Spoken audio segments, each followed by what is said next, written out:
मेरी सबसे बड़ी बहन है, अल्लाह मियां सेहत ज़िंदगी दे उनको, वो भी बहुत माशाल्लाह नेक है।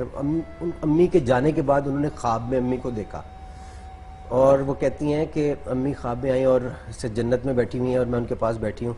तो मैंने कहा अम्मी यहाँ पे कैसा माहौल है?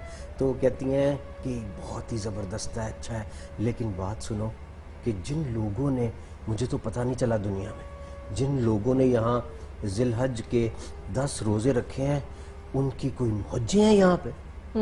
तो कहती हैं अम्मी क्या मतलब?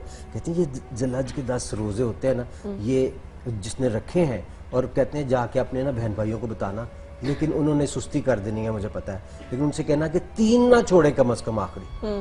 अच्छा, उस वक्त तक बाजी को नहीं पता था, ये भी बाद में फिर ये जब चीजें फेसबुक और व्हाट्सएप पे चीजें चलती हैं ना, तो आपको अंदाजा होता है अच्छा इसकी भी बड़ी अहमियत है, इसकी भी बड़ा सवाब है।